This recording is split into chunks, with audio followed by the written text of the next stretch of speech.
Hey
everybody, Billy Bob here, and we are working to get set up here. I'm going to bring in my buddy. Oh, there he is. Nice job. I thought you were going to be outside. Look at that. Where's the beef? It's right there. I'm working here, Dusty, to get this thing set up on Facebook. Oh, it says 6:30. Why are we going? That's not what I set up. Okay, hold on. All right, let's go. Well, we're jacked up here. Must be you, Dusty. Must be you. Are you there?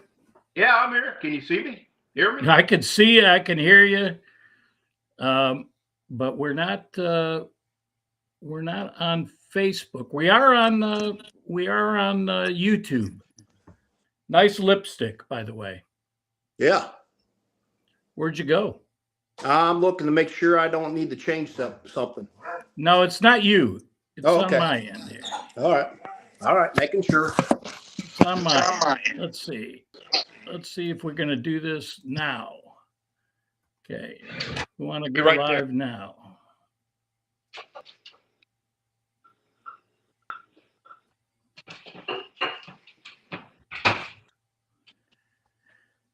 Connect software. Yeah, we're working on that. Let's see.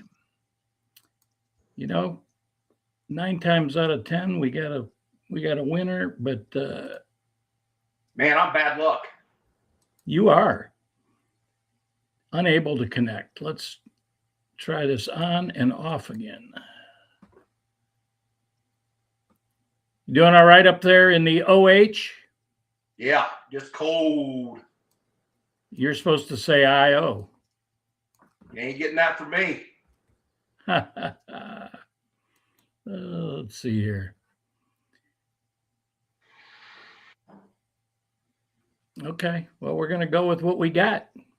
We're going to go with YouTube. We're live on YouTube. There you go. So that's, what do you got around your neck there? Well, I got a nice Goldie beef T-bone, grated prime, top shelf. This right here. This right here. Bobby Goldie, my cousin, hopefully he is watching. He would claim that he can't afford that. Yeah. Yeah. And he's one of those guys that I call him a vulture. He hangs around the almost spoiled section and waits for them to mark it down. And then that's when he normally jumps in when the meat's almost green. Yeah. The meat's almost green, huh? Yeah. Okay. I'm working this thing here as we're talking. So, Dusty, while I'm doing this, tell everybody, give us a little bit about, for the folks out there, a little bit of who, what, how. Now, what is Goldie Beef? What do you do? How do you do it?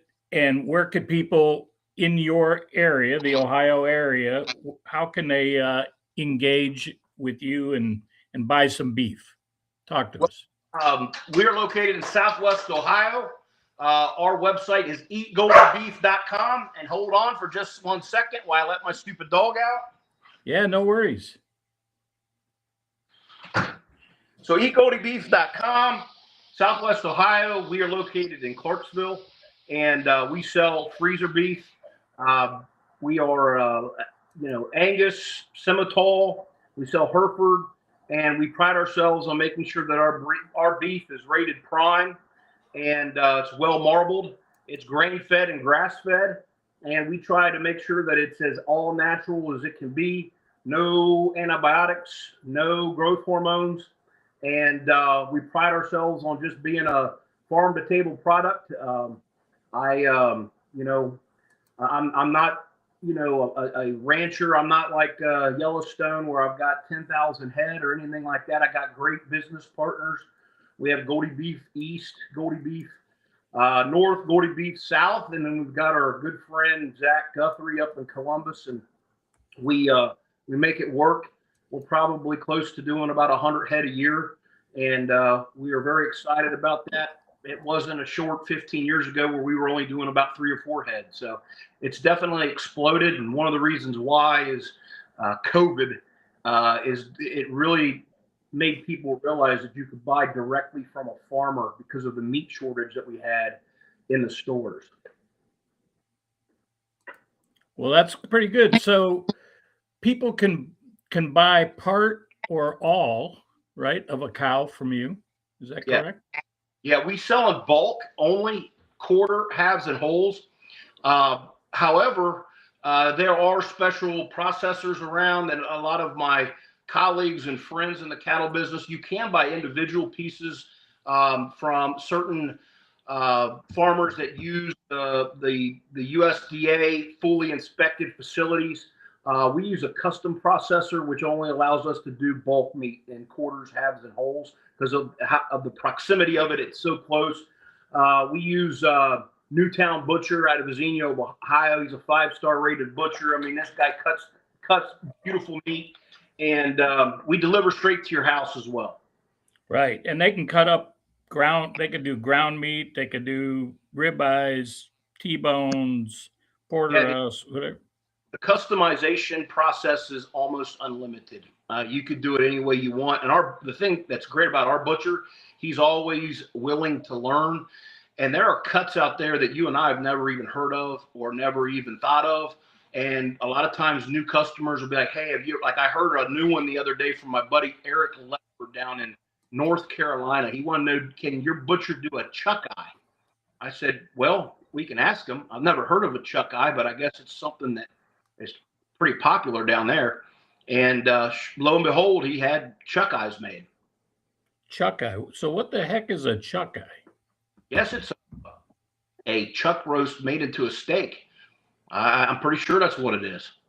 Well, the good news is we are now on Facebook, although I can't get it on my phone, but we are showing that we are on Facebook. So, right. You're only half-ass of a bad luck charm. So were you wearing this hat all weekend? Yeah, I've been walking around with this T-bone on my chest too, just to make sure that that it stays. I want to make sure that it's still below freezing up here in Ohio, so it hasn't melted. I'm gonna push. You what? No, go ahead. I've had this hat on for 4 straight days. It's like negative 70 up here. Well, I'm going to push back a little bit on this porterhouse, this T-bone around your neck, because you're out there messing with the cattle. Are you telling me the cattle, they don't eat, your beef don't eat beef? No, my cows do What do not they eat? Well, we're feeding them corn and hay and soybean-based protein pellets. And the secret ingredient from my great-grandfather, Cecil Cofer, I can't tell you. Yeah. No, this is a secret recipe, right? Secret recipe that only Cecil Cofer passed down through the family. So speaking of cattle, I got a couple things. Number one, you had a couple calves born over the weekend. Yeah.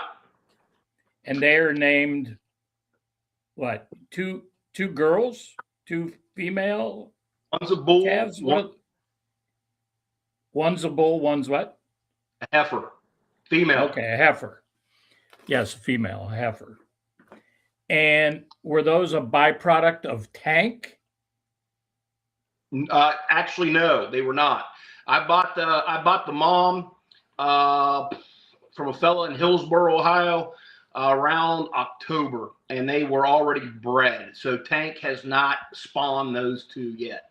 But we got this upcoming spring and summer that will be the offspring of Tank. Yeah. So does Hank have anything? So he's got something in the works. He's producing. He's got several buns in the oven. All right. So he's been an active participant here. Very, very active. If he's not tearing up my equipment, he's taking care of his girlfriends. All right. So I made meatloaf last night. All right. Okay. And I did a mixture of 80-20 and 85-15. Okay. Is that so? What would be your for folks out there making meatloaf?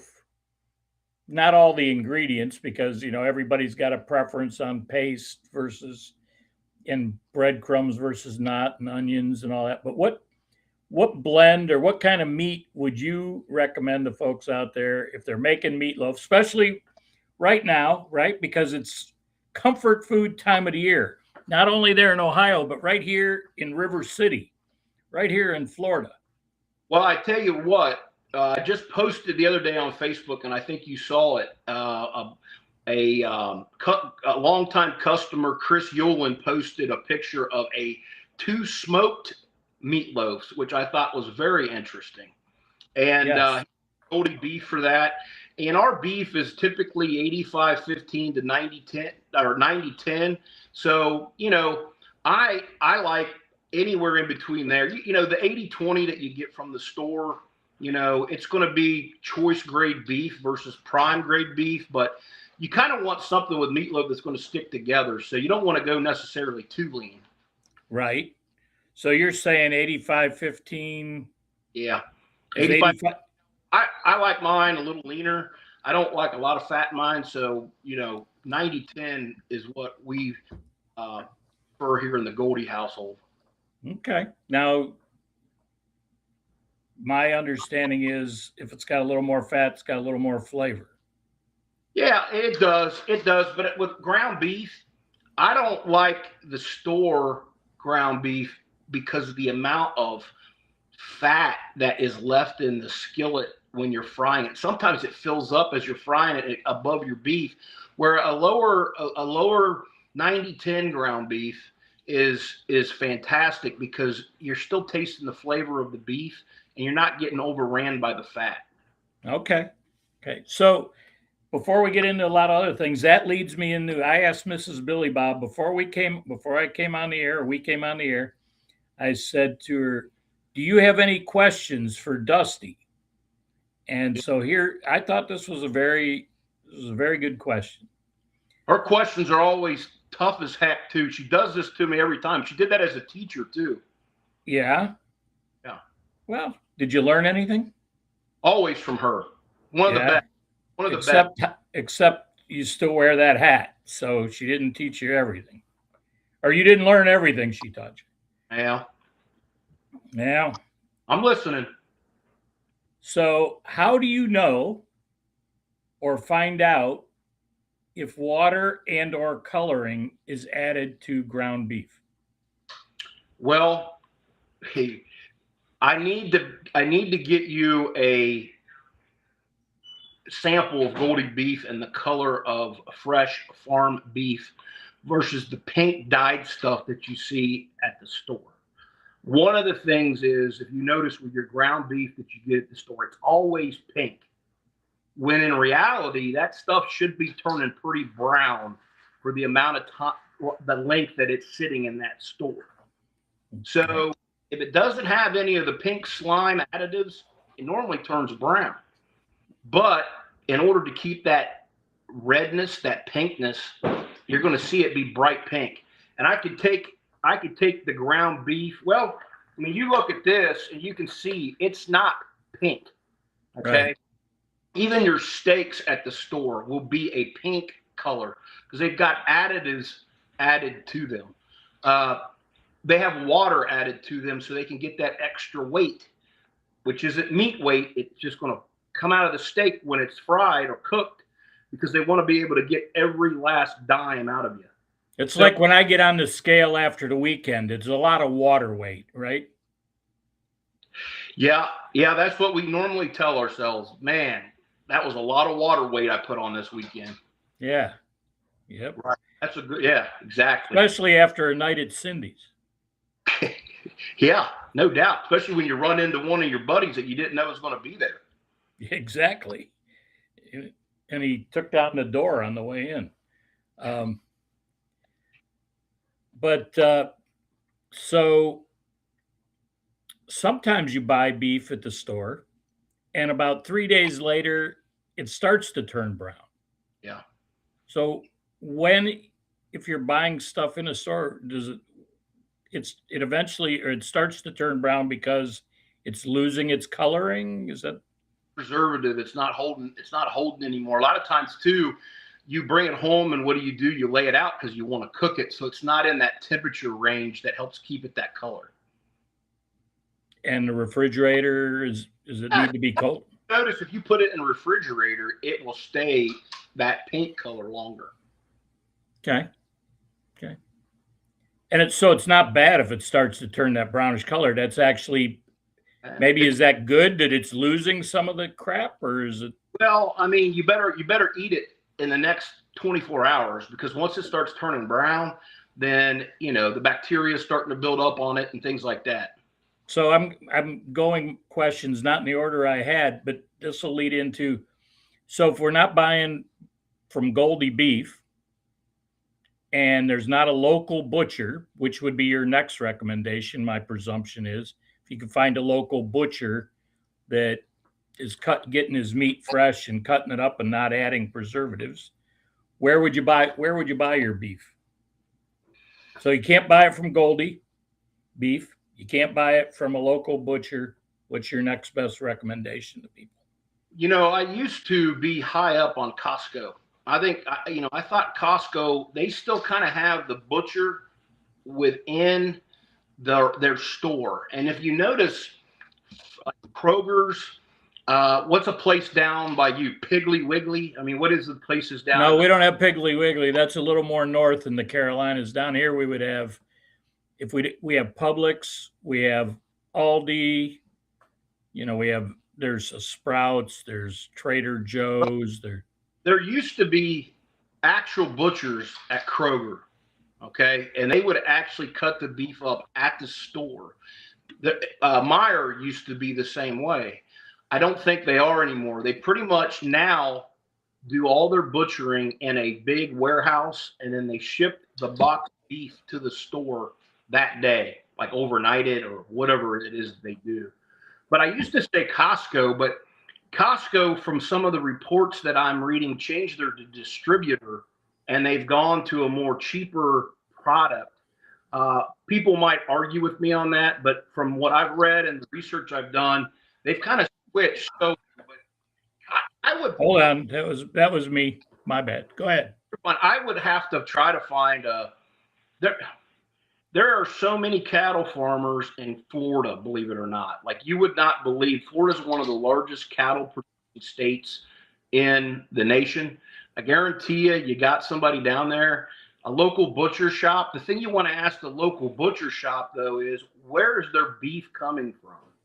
You know, a butcher shop can look great. It can look like a mall and pop store, but if you know, normally your hope is they're bringing it in from a local farmer or they have their own farm themselves. So you got to just educate yourself and ask the questions needed. You know, that's the other thing that Mrs. Billy Bob needs to understand when she buys that beef from Piggly Wiggly or whatever it is you guys got in the South. Where's it from? Because a lot of times it will say product of the USA, but that's what the cattle farmers in the United States are fighting for right now, the country of origin label. And even though it says produced in the USA, that's not the case. That ground beef is a lot of times imported from other countries. Yep, and we're going to get to the import part, but yes. So as an example, there's a local butcher that I have used. We've gone to Southern Steer. I'll say Shay at Southern Steer. Now his beef comes from Kansas City. Okay. And then his chicken, I think, comes from somewhere in North Carolina. But I forgot the name of the farm, but it's a farm in Kansas City, Kansas. Pretty sure. So at least I know where, you know, his cuts come from, and then he grinds his own ground beef. So, but yes, it is interesting. The stores will put like a product or not of origin, but produced in the U.S. or whatever, and it could be a blend. So, real quick here. My brother Foxy Bob's on. Yes, we're here. Thank you for that. Mike Franklin, he might be back in Tuscaloosa working on a project. He said we're on. I don't know, Foxy, where did you buy the meat? I'm not. Oh, maybe if you didn't know, Foxy, that's and you're talking about Dusty's the meat around his neck. That's his own beef, produced right here and right there in Clarksville. And what is the story with Walmart buying their own beef supply chain? Yeah, they started their own. Remember how I've always talked about the big four meat packers? Yep. Cargill, JBS, and there's two other big ones. I'm missing them on the top of my head right now, but they're the big four. Well, Walmart has decided to join in to become the big five. So they are actually starting their own facility to cut the meat and then send it to their stores. And you know what? It's better than having four if you have five, because now you've opened up a little bit more competition. Are they going to, bring prices down? They might be able to, because they basically are doing, vertical consolidation, because now they're going to own the cows and they're going to own the feedlot. I should say they own the feedlot and then the production center. So maybe they'll be able to bring prices down. I mean, they say walk into Walmart, watch out for falling prices. So maybe when you walk meat mart in the meat part, you're getting hit in the head by the little smiley face falling down. Well, and we say when the weather like it is right now, watch out for falling iguanas. But at least here in Florida, so they get in the tree and they go into hibernation. They fall out of the tree.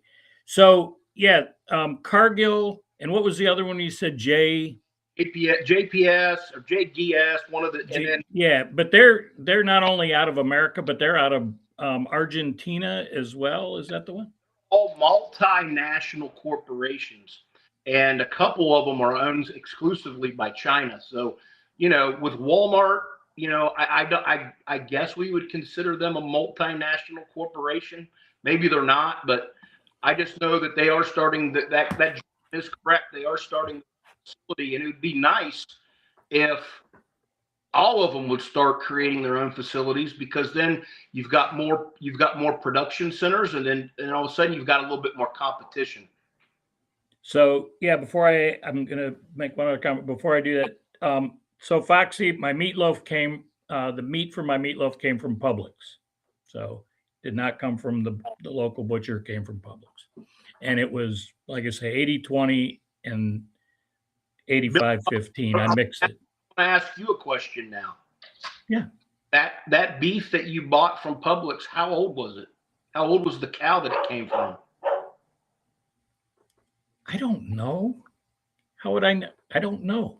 Do I know how old the cow is that came from the butcher shop? The beef came from Kansas? Billy Bob, let me ask you this. When you got that beef from Publix, if we tested the DNA strands in it, how many strands of DNA from different cattle would be in that? Well, I don't know, but that is one of the things as we get into the import part of it. And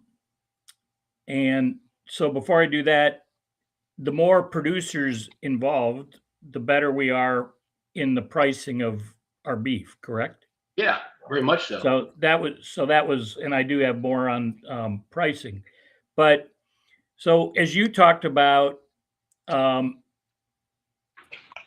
the labeling, right, of product, not a product of, or country of origin type labeling. What you told us before, and not everybody on today's show was around then, is that a lot of times, especially like with ground beef and that, they take a mixture. It's not just U.S. beef, it's Argentinian beef or Brazilian beef or Mexican beef. And they mix that together to kind of, because American beef has more fat in it. Am I correct? And some of this leaner beef, they mix some of the other beef in because it's leaner. Yeah. So America is very unique in that our Americans love fatty beef. So our beef is naturally fattier than a lot of other countries. So what we do is, and this is one of the reasons why prices are so high right now, is we import a lot of beef from South America and Mexico. Well, as I'm sure we'll talk about, the New World screwworm. I got it on my list. Yeah, has shut down the southern border for imports. And that leaner beef that we get from South America, that leaner beef that there was a big deal about the beef being imported from Australia and other places like that. It's so lean compared to our fattier beef that what we do is we blend the two together to give us this mass product of 80-20 or 85-15 blend in the stores. Because ours is so fatty that we have to do that to get to the 80-20. So if we didn't blend it, what would the ground beef normally be? Would it be 75-25? Would it be 70-30? What? Do you have an idea? Don't know the answer to that. Okay. I don't know what, like my beef, because of the way we feed it, is again 85-15 to 90-10. But what an old canner cow that's 8 years old, that's slaughtered, that's been eating who knows what that fat ratio is in that cow, I couldn't tell you what that is. I just know that we have to bring in for mass production a leaner beef to mix with our fattier beef. So that's a question you and I probably have to look into, because I don't know the answer to that. Okay, couple new Cindy Smith's watching. Cindy watches once in a while, but she's newer, and then we've got Chip Cowan. Chip's in the crowd. Yeah, Chip Cowan, that's a buddy of mine. He's a big Goldie beef supporter and buyer. And I told him that I'd be on Billy Bob's backyard barbecue, so I'm glad that he's out there in his cantina right now with his big heaters, probably drinking a cold Coors Light. Cold Coors Light. Well, it's Wednesday. I had a couple beers yesterday, trying to skip Monday and Tuesday, but I did. And actually I had a Truth. So hometown for you, near you, Rheingeist Truth IPA. I had one. So I had to keep my wits about me, because you keep me in check here. Yeah. So especially like 6 o'clock shows. Let me see here what I got here. So we talked about the big producers. Let's talk before we go into, you brought up the New World screwworm. Mhm. So is that the only insect that, because that is actually an insect, correct? Or a parasite. I don't. It's a larvae from the fly that bites the cow. So what other insects and or diseases are out there that are a threat to our beef inventory today? You see reports every once in a while of anthrax has been found in a cow here or there. That's a threat. And then also, kind of recently, you've been hearing about the avian bird flu that can sometimes infect our.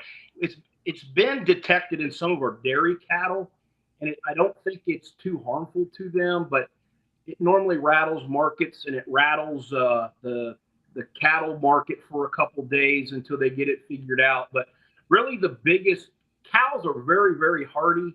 Yes, they have parasites like worms and things that we battle all the time, but that's pretty much easily medicated.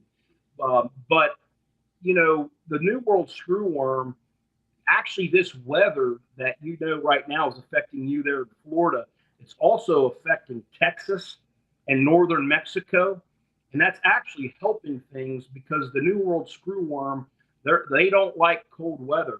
So us having this big extended cold spell in Texas right now is actually helping us. So does it put them dormant or does it kill them? I think it kills them because they're used to a subtropical climate that any type of cold weather is going to stop their encroachment toward our border.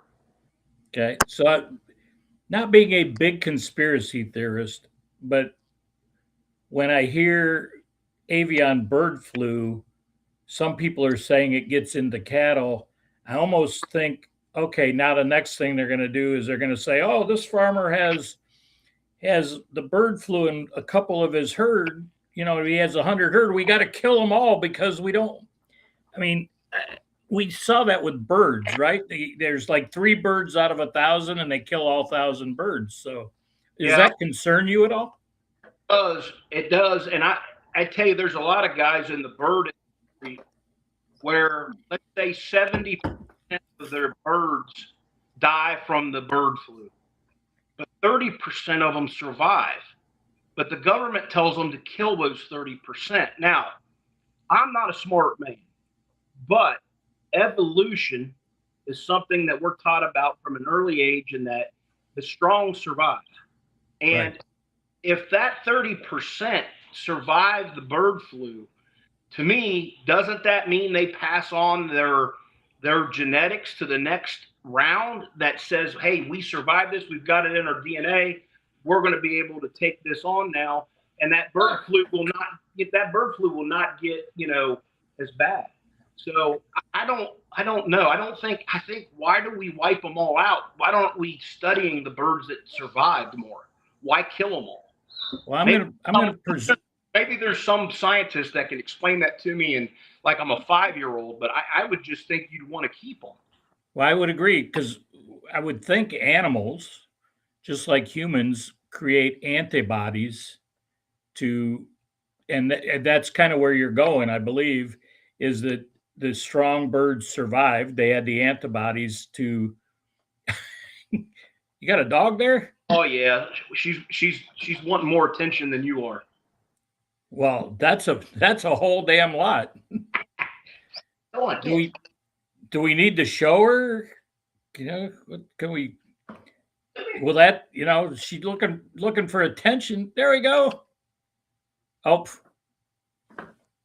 who is this? Who are we looking at, Dusty? So we had a Bo. We had Bo and Woody. Bo passed away, and then this is Woody. She's still living, but she's named after the legendary Woody Hayes. And we had Bo named after, obviously, Bo Schembechler. So that's that. And Woody, come on. Woody does not like. My cousin Bobby is watching. Woody does not like Bobby at all. Well, so Woody must be Tracy's dog. It is, yes, very much so. So for those that don't know, in the family, Dusty is a bluehead, Yeah. and his wife Tracy is a Buckeye. Yeah. So, is that like an Australian? Is it an Australian Shepherd or Australian? Yep. What's that? It's Australian Shepherd and part human because she's pretty smart. Well, there's a lot of humans that aren't really smart. They might be intelligent, but all right, we'll leave that for another time. You know what I was gonna? One of the other things I was gonna say when you're talking about producers, one of the big producers used to be in Florida was so Ben Hill Griffin. Ben Hill Griffin Farms was huge, and a lot of the beef they produced, they sold in and through Winn-Dixie, which they were known as the beef people, Winn-Dixie back in the day, and Ben Hill Griffin was a pretty significant guy. In fact, Florida Field, Ben Hill Griffin Stadium, the University of Florida is named. Their football stadium is named after him. So. All right. Yeah. Wah, wah. Yeah. We don't need any of that. We don't need any any of the other nonsense either that you're thinking about. This is a good show. Let's keep it that way. I was going to say 2007 national title game. Oh, your cousin says the Bobby G of the Bobby G clan. Sorry, I'm late. I got stuck in 4 feet of snow at the pole barn. Okay. Unbelievable. Yeah. Although he did have a great idea the other day when it snowed a lot. Yeah. He put a tarp down on the hill on the driveway, and then the snow all slid down the hill like an avalanche, he said. Pretty neat. Yeah. Pretty ingenious. So I wonder what he's going to do. There's a chance. They say all the conditions will be right. Yes, Goldie beef. Is that for Bobby? Yes. Or for everybody involved. They say the conditions are right between midnight and 7 a.m. Saturday for a chance of flurries all the way down as far as Fort Myers. Wow, that would be fantastic. Now, you know what we have up for here? Who? You know who? Threat of right now in Ohio. Have you been following this? Exploding trees. Yes, I didn't see it specifically in Ohio, but I saw. Yeah, I did have seen it where the trees, they just from the ice and all that, they just kind of. I got enough to worry about if Tank's going to run me over in the cow pen. Now I got to worry about exploding trees. Well, the good news is the pastures don't have a lot of trees, do they? No, but I got to walk past a bunch of them on the way to the barn. Tank is a 2,700-pound bull? 2,500. 2,500. Yeah. Well, must have been all that procreating that he lost a couple hundred because I thought he was 2,700. 25. Okay, 25. All right, so what's my next question? Oh, so one of the things that affects pricing for folks out there, and you're going to do the explain, and I'm just going to do the intro, is the size of the herd and the feed cattle and the auctions and all that process. Am I correct? Yeah. Could you explain to the folks, number one, what is feed cattle? And then what is it with the feed cattle, the auctions, and all that is causing our prices today? We know part of it might be the screw worm and, the limitations there. But I want to get into the feed cattle, the auction, and how that affects it. Well, right now you've got a combination of our herd. Our herd is the lowest it's been in over 70 years. So why is that? Well, you had a combination of drought out west over the last 20 years that a lot of farmers are out of the business. The other thing is a young generation of farmers is coming in and to deal with the toughness of being a cattle rancher. So they're just selling the herds. So our herd, because of multiple reasons, and it costs so much to raise cattle, the expenses are so high, and we're getting so many people not doing it that our herd has dwindled. So we're down to the lowest of 70 years. At the same time, even when prices are going up, Americans love their beef and demand is at an all-time high. So it's a simple supply and demand of capitalism. You have scarcity in meat right now. You've got small numbers of cattle, high demand that's never been this high before, and you've got high prices. You combine the fact that several of our import countries that we bring that lean beef in from are shut down right now through the Mexican border because of the New World screwworm. And you've got this perfect storm of basically not enough beef and all kinds of people wanting it. So with that said, prices are extremely high. So what's happening is do cattle ranchers or farmers like myself that have first year heifers, which are firstborn or a year old female, do we keep those heifers back? And it takes us 2 to 3 years to get them at the size they need to be bred by a bull.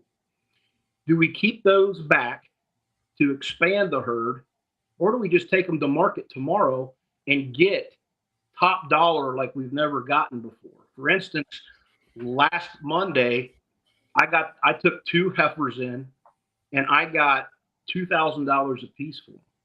And I did it because I wanted to be able to tell my grandkids, look at this check. This is what I got out of beef at one point. Now, how much did those weigh? One was just right at 600 pounds and the other one was right at 500 pounds. Now, the people that bought those, are they going to breed them or are they going to butcher them? I have no idea. A lot of times it could be a packer that bought them that's going to fatten them out and use them. Took my 2 and combined them with 100 more, and they're going to take them to a feedlot and fatten them out. Could have been a local farmer saying, hey, I want to expand the herd. I bought these 2 and I'm going to put them in my herd and they're going to have babies for me one day. So what's happening is you just can't flip a switch and tell all the workers mandatory overtime, we need to produce more, and you're going to have to work 12 to 14 hours a day, and all of a sudden we just start mass producing these cows like a machine. These cattle take 2 to 3 years before these heifers can even begin to have a baby if you do it the right way. And the farmer, do they really want to take the risk of holding on to that heifer for 2 to 3 years and the prices drop? And all of a sudden you've got these 2 cows that are worth half of what you could have sold them for this Sunday. Does that make sense? Yeah, it does make sense. And you also mentioned at the start of this part of the conversation that the cattle farmers are getting younger. And I'm going to presume that one of the reasons you brought that up is because younger cattle farmers are more anxious or in tune to getting their money versus the old time farmer. He's kind of bringing those cattle along slow, and he's like slow and just let them fatten up. And so that we're more about the here and now, which is our world today, right? Well, Lenny, what happened was, and I experienced this myself, in 2014, we had all-time high cattle prices. And at the time, I still remember I had 5 little steers, which are, little male cows with, they've been hacked, basically. They don't have any reproductive organs left. So you're fattening them out. And I said, you know what, I'm going to take them to the stockyard, but I'm only going to take one because I want to test the waters. I want to see what I get. Took it in, and I got max dollars for it. Couldn't believe it. I said, holy cow. And I think at the time, compared to today, it was really, really a lot less. It was like $2.15 a pound. And I was like, wow, that's awesome. So I loaded up the next Sunday. I loaded up the rest of the 4. Well, lo and behold, that night, that day, the cattle price dropped almost 75 cents on the dollar. And I went from like getting $2.15 out of the 1 down to about $1.30 on the 4. And I got burned. Well, so when you present the cattle, Do you have to sell it, or can you pull it back? You can go to the sale yourself and bid on your own cattle and buy them back if you see that's going to happen. I didn't do it. I had to go work that day, so I just trusted the process that it was going to be the same. Now, again, I wasn't as educated as I am now, so I just trust the process, and I got burned. And my point with that is the younger farmer is learning from their fathers and their grandfathers of why would you want to build this herd so quick, so fast that it just drops overnight like it did in 2014. Right. Where the younger farmer is like, okay, we're going to build it back, but it's going to be on our terms, and it's going to be a very slow process so that we can make as max profit as possible until we get that herd back to where we start seeing lower prices in the grocery store. So what is the, because you talked about a 1-year-old, what is the timing that you would slaughter or send one to? Is it a year? Is it 18 months? Is it 18 months to 20 months is kind of our goal to get it in and get it processed. You get in 24 months, you're starting to get into like grass-fed beef, because it takes longer to fatten out. But with a grain-fed operation, I'm sure there's fellows that are trying to do it even quicker than us, but we feel 18 to 20 months is our window where you're getting a really, really fresh, good product, and the cow is still very, very much young. It's not being prolonged out for a very long time. Now you do a combo, right? You do a grass with a grain finish. Is that the right way to say that? We are grain fed all the way through, but will they all have access to grass and hay? Okay. So, all right. So we'll stop here. Bobby G says, I did the math. McDonald's goes through almost 2 billion pounds of beef per year. One cow can produce 250 pounds of burger if you grind everything up for burger with no steak, and 8 million cattle total. Is his math sound right? I know where he's going with this. I'm glad that he brought it up. And my brother says, are those burgers really beef? So I'll let you answer that. That math problem that's on Facebook about how many burgers McDonald's goes through and how many cows there are. And there's not enough cattle to produce that many burgers. And I think everyone needs to ask themselves, without making accusations, again, Lenny, when you eat that Publix ground beef, how old is it and where does it come from? And is it really beef? Because one of the things that's happening right now, and I've sent this to you, Lenny, and we've talked about it, the meat glue, and how these big producers take all the scraps of the cuts, and instead of just throwing them away, no, what they do is they take this meat glue and they put those pieces together and they form a perfect fillet, and they label it prime when it was really the scraps from choice beef that had been cut and have fallen off through the process.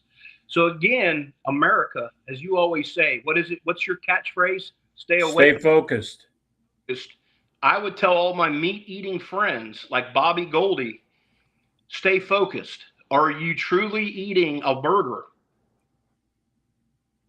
Okay. So do you have any idea what the average age of beef when it's in these big stores would? Lenny, I think you and I have talked about this, but the study from the University of Nebraska, now Bobby Goldie, listen to this if you're watching. They did a study on 1 quarter pounder from McDonald's and how many DNA strands were in that 1 quarter pounder. You remember that? I remember, but I can't remember. 1,000 different DNA strands of cattle that were in that 1 quarter pounder because of these big mixers that they put all the cows in. So again, that's just another example of when you and those cows, those 1,000 cows that we're talking about, it might have been 18 months old and it might have been 13, 14, 15, 20 years old. We don't know, Lenny. So again, Lenny, when you're eating your beef, stay focused. All right. So we got Tammy Snell. Yeah, that's one of my old colleagues at King's Local. Oh, so I thought maybe she was talking about me. She might have been. Says smart man should have run for office, but I guess she's a friend of yours. Well, she probably was talking about me then if she's a friend of yours. Cause she might have been. Yeah, but that ain't going to happen probably from either one of us, Tammy. But thank you very much for that. Let's see. I think that I have probably exhausted all the questions that I have and that Mrs. Billy Bob had me ask you. So, in closing here, what do you have to talk about that we might have missed? Well, I think we got to talk a little bit about beef prices and 2026. Okay. Right now, our cattle on feed reports, Lenny, keep coming back that we are 3 to 5% lower in the big feedlots than we were this time last year. And so we have less of a herd. Yeah, even less. And we're at a 70-year low right now, or are we going lower? But Lenny, when we first started talking about this, you heard me talk about how we were at like a 45-year low, a 50-year low. Now we're at a 70-year low. And 2026, they are saying in the next 30 to 90 days will be our thinnest margin ever. This will be the lowest the herd has ever been over the next 30 to 90 days. Well, stay focused, America, as you always say. What do you think that's going to do to the prices in the grocery store? Well, they're going to go up. They're going to go up. And the as you said, the demand is not going down. It's mind-boggling to the economists how the price of meat keeps going up and people keep buying.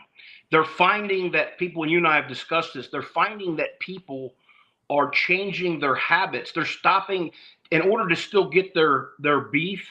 They're not buying the Starbucks they normally were. Or they're not going out to the movies, or they're not doing all the little things maybe, but they're not sacrificing their beef because Americans love beef. Now, has some of that been attributed to the big, and it's not a fad, it's just a change of dieting into the carnivore diets, more people, more protein, more. Yes, that's helped a lot. I mean, that has helped a lot where you're getting people. Well, and then now you got, and this is politics, but you got the new food pyramid. It's been flipped upside down now, and now they want beef to be consuming. I don't know what is it, 5 to 6 pieces of meat per day now or something. So we've gone from the 1980s where low fat was where it was at, and you were supposed to get rid of sausage, eggs, and cheese and butter and beef. Now they're wanting us to cook our food in beef tallow, and they want us to eat beef, and they want us to eat pork. They want us to eat. So it's completely changed. And I think that with that as well, you're going to see even more demand. All right. So beef prices are going to go higher because of the herd or the lack thereof, the reduction, the smaller size of the herd, because people are eating more of it. The demand is high. So, but yet the media and people would like to say it's the grocery stores. Yeah. Now, there probably is some fact. I mean, so maybe it's 3 parts of the pie, but which is the greater part of the pie? Even with, and it's not really the grocery store, even with the high prices of cattle, if you look at the math and the equations, the big packers that produce the mass volume of meat to our grocery stores, they claim they've got all these losses. They're shutting down their factories to one shift per day, and they're claiming that there's just not a lot of cattle out there and stuff like that. They're still making money hand over fist, and they're the ones. It's from the four big packers to the grocery store where the markup is. So they could still bring down if they wanted to, and they're not doing it. The Packers you're talking about. Doing it. Yeah. So, yeah, the big four, maybe soon to be the big five. So, so the big bad wolf is not necessarily the grocery store. It's more the producers, the packers. Right. And I tell you something else too that we didn't get a chance to talk about. And a couple months ago, you probably remember President Trump coming out and saying, cattle farmers have made more money than they've ever made because of me. And then he went on to say how he was going to import all this beef from South America. Well, I hate when politicians get involved in the market. I don't care if it's a Republican or a Democrat. Our markets were rattled in that time. And by him opening his mouth, it doesn't matter if it's him or Biden or whatever. But it was, so that's fine. But talking about lowering the price of beef through government means rattled the market. And there were a lot of good ranchers out there that took their cattle to market the day or two after he made those comments, and they lost everything because of the way the market dropped, simply because of a knee-jerk reaction to comments that the government made. So we got to be leery of that too. We don't want government necessarily involved in our cattle decisions, because whenever government gets involved, it's normally they screw it up. Well, I agree with that, but there's also what I see is the farmers don't want government involved, and then they'll turn around and say we need help from the government because this. So it's like a double-edged sword. You got to watch what you ask for. You might get it. Well, and then you get it. Now you're getting into the cattle producer versus the row crop producer. Yeah, and that's a different story. We might have to address that. So last thing I have is, and we kind of touched on, if you can't buy your beef from a butcher, from you or a local butcher, and you're buying. So for the people, the average person out there that has to go to the grocery store, and they're going to buy their beef, and it's more expensive because there's more, less herd, more demand. So what are maybe like one or two tips, whether it's you're going to Publix, you're going to Kroger, you're going to, what are one or two tips that you could tell people to try? And everybody can't afford Prime, right? Because Prime is like out of choice is kind of what are the three steps? There's something, choice, and Prime. You could afford Prime if you buy in bulk, because this T-bone right here, that's a prime T-bone. You're looking at almost in the store, it'd be like $35-$40 a pound. Okay.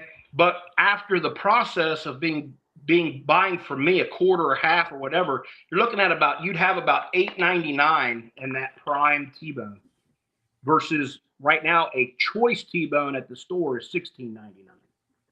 Then you got to find a place to store that quarter or half, or which that it's a process. So you're asking me, what do I recommend when you go to the store? Yes. I haven't been to the grocery store to look very much. I do go occasionally to check the prices to get a good laugh, because it's crazy. Sure. But if you're going to go, read the label.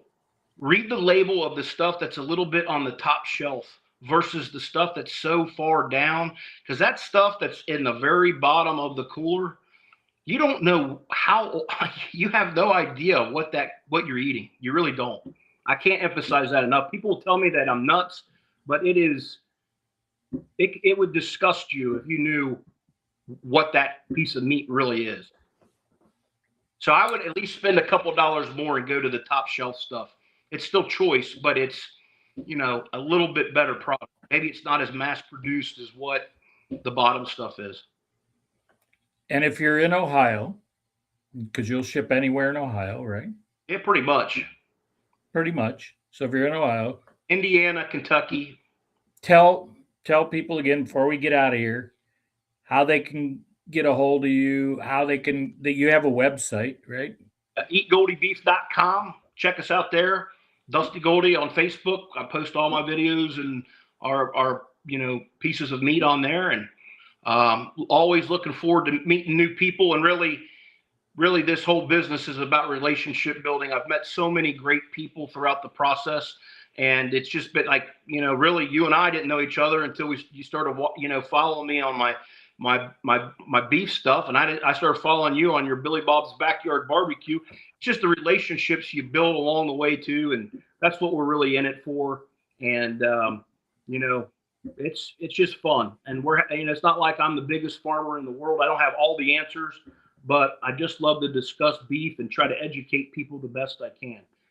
So I love it. And to Dusty's point about posting on Facebook videos and stuff, the still shot I had of the event for today was a screenshot I took of. Do you know who that cow is? Does that cow have a name? That's Panda. Panda. All right. Yeah. So we had Panda as our photograph for today's event. And Panda is she's going to be about a 2-year-old heifer. We think she's pregnant, so she's going to be a first-time mama here probably in the next couple of months. All right. Awesome. Well, we'll follow along. We'll keep. You don't want to take a big bite out of that, Dusty? Nah, I'll save that for another show. Okay. And one of these days we got to get out there when the weather gets better. We got to get out there with you with Tank, well, let Tank nuzzle you a little bit, right? Yeah. So I've seen those videos. So, all right. Well, Dusty, thank you very much. Had a great show. You've been very informative as always. Hopefully everybody out there got some good information out of this. If you do have any other questions, you can put it in the comments section. Dusty will see them, and I'll let him answer those. And we'll do this, as I said, it's a series, so we'll get back here in a month or two, and we'll do an update as to what's going on and keep everybody informed. So thanks again. And as I end every show, America, land of the free because of the brave. Stay focused, America. Billy Bob, peace out. Thanks, Doug.